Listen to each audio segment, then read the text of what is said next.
What, you say? I always have my multi-tool on me, Nutnfancy. Well, online you do, but when I saw you at the gun show and I did one of my, famous no-notice gear checks, you didn't. Ran into a lot of TMPers like that.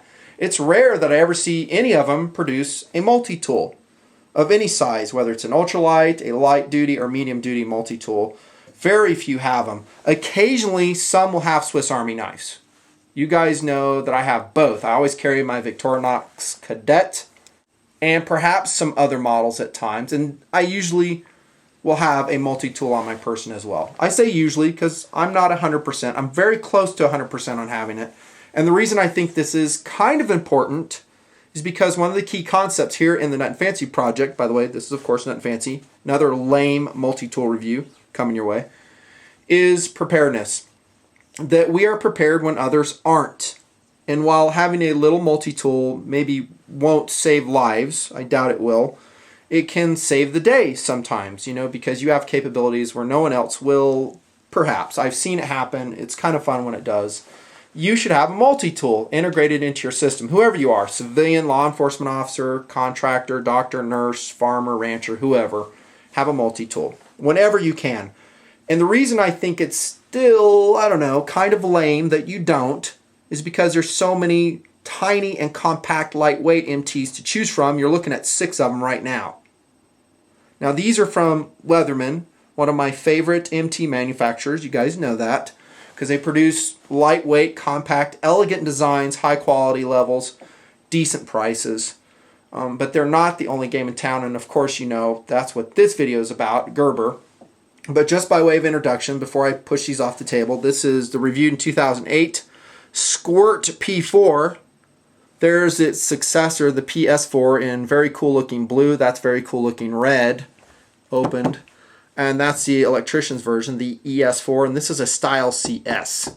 And that's a regular style. These are ultra light duty multi-tools, which according to my classification is 2 ounces or less. Light duty is 2 to 5 ounces. These are great multi-tools, highly recommended. I still love them. But again, not the only game in town. Say hello to the Gerber Dime.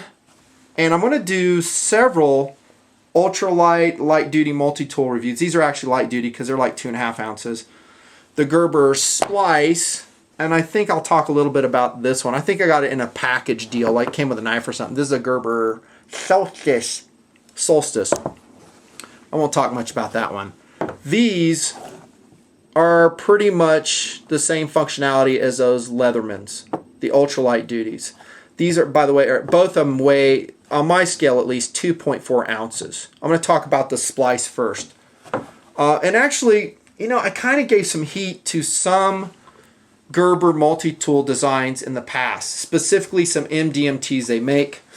Again, you can watch that dumb video, the multi-tool continuum by me in 2009, if you don't know my classifications and my philosophies of use for that matter on MTs in general. But yeah, there's several of their designs that do not connect with me. I don't think they're great designs. I'm talking their full-size multi-tools.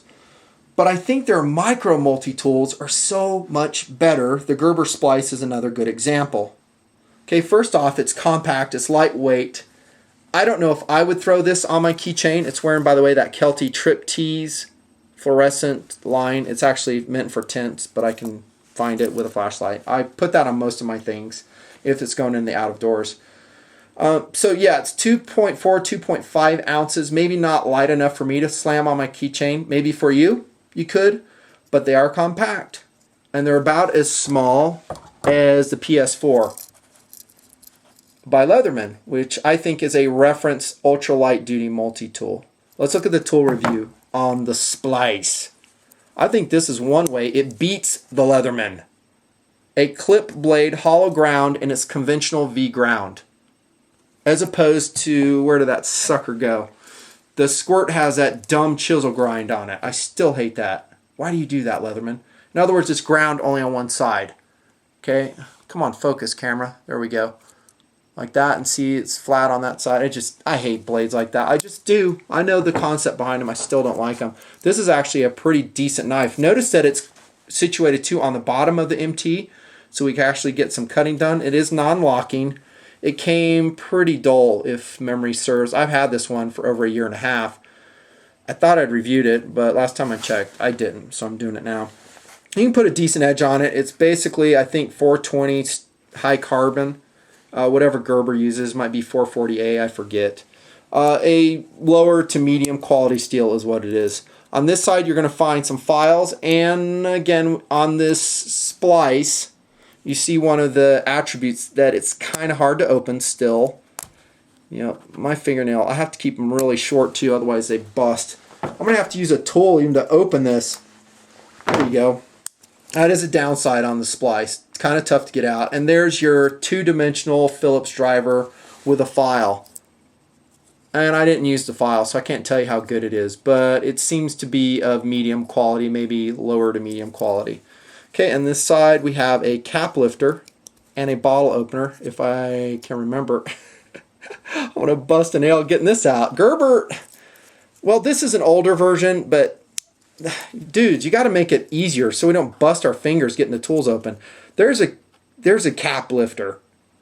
I think Gerber, man, they must have some serious brew parties over there, because even this one integrates it. It's like a dedicated cap lifter. Yeah, man. And I don't really see a need for that. Aren't they all twist-offs nowadays? Why do we need cap lifters anymore? I don't know. There's a flat bladed driver right there in the splice. Okay, and did I show you the other side? I don't know if I did or not. We have a serrated sheep's foot blade in the splice as well. And yeah, all of these are a little bit difficult to open, especially for an ultralight, or I'm sorry, light duty multi-tool. I like this blade, by the way. Kind of a mini rescue cutter. That's hollow ground, serrated, blunt nose, so you could, I don't know, do some specific type of cutting. And I actually don't mind those serrations either.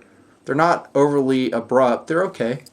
And then we open up the multi-tool and we find, in this version, skizzers. They do make it in a plier version. Here comes the picture. Okay, excellent. So if you want the pliers, you want the scissors, take your pick. That's what you're going to find in the splice. These are spring-loaded. These are decent scissors, about like the Leatherman Micras. Those are also excellent.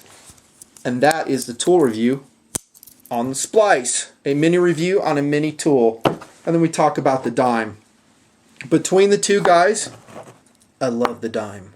The dime is just I don't know, much more modern. It's, I don't know, a better competitor against the ES4 PS4 Leatherman. In fact, I think it is going neck and neck in quality and capabilities from what I can see, mostly.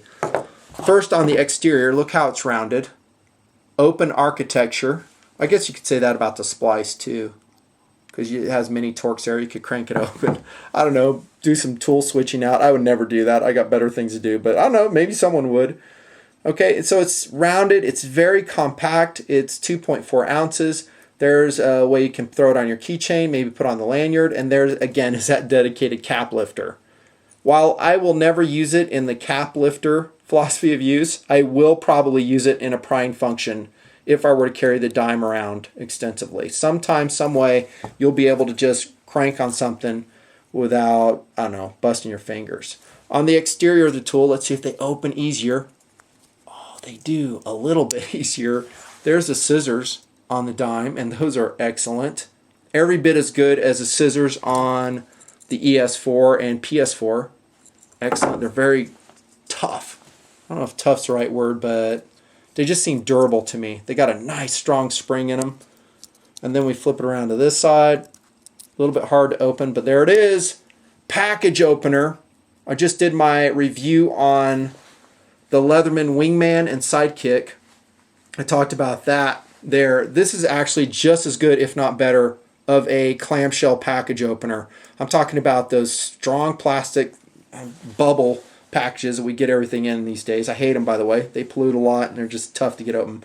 This will crank it right open. This thing comes razor sharp. Be careful you don't split your finger open with it. And then on the other side, I really like this. The blade on the Gerber Dime.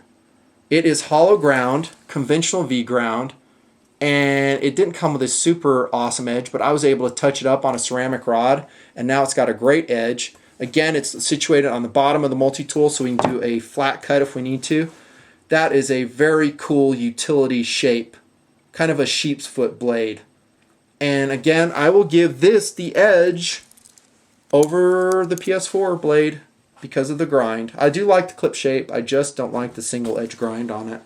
And then we have some driving capabilities too on this side of the Gerber Dime. See if I can not bust my fingernail. I still think these could be loosened up just a little bit so we can get them out easier. There's your flat bladed driver. Precisely ground, by the way, which actually has been kind of a problem in Gerber mini multi-tools in the past. Specifically reviewed in 2008, the Gerber clutch, or 9, I forget when I did that one. For instance, I'm just going to digress here a little bit. On this mini flat bladed driver, I showed you guys this. It had a very imprecise grind on it, and I actually had to kind of improve it myself, and I did. So maybe as quality progresses over there at Gerber, they can continue to do that. I don't really see that issue with these because there's no, I don't know, mini drivers. It's just basically a two-dimensional Phillips with a file incorporated and then a flat blade driver. Okay, so you got your scissors, main blade, there's your drivers on the exterior, and then when we open it up, here comes your plier head. Spring-loaded wire cutters at the base, good precision, good matchup with those. And remember, these are ultra light duty multi-tools. Actually, by weight, I guess technically it's a light duty multi-tool. So don't go cutting big old nails with it. It's just going to fail on you. They're every bit as good, I'm talking the pliers here, as the Leathermans. I mean, if we compare them side by side, look at them, dudes. They look almost identical. In fact, overall, the multi-tool sizes are almost identical. I think the Dime is just slightly wider, and it is about 0.4 ounces heavier. I mean, who's counting, right? You are Nutnfancy. You care about weight a lot. I know. At least in this category, I do. And then finally, so this is a very cool multi-tool. Lots of great uses on it. You can slam it on your keychain. Then finally, again, don't even know where I picked this up. This is a Gerber Solstice. This weighs as much as this one does, and yet it won't have nearly the same functionality. You're going to have a flat-bladed driver, a Phillips driver, and then you have spring-loaded scissors right here on that one. And they're actually pretty good. I don't like this, though, how these don't lock. They don't have a detent. They'll just swivel all over the place, so I don't know if that's perfect. I think that's a cap lifter there, and then on this side you're going to have a can opener. That's a Solstice from Gerber. I don't know if you can find this one. Quick mini review. Overall, I will say the Gerber Dime is a big win. The Gerber Splice, a little less so because it's very squared, has this very difficult to extract tool sets. They may have improved over time because, again, this is an older one. They're still very decent. Look at my likability scale for these because the value is smoking on them. $20 for that one, and that was at a store. You could probably buy it for $15 if you look around. About the same for the Gerber Splice. They're going to be less than the PS4s from Leatherman. So lightweight, so compact. They offer a certain level of functionality. Really no reason, when I gear check you guys, you shouldn't have at least a Gerber Dime on you. Nutnfancy.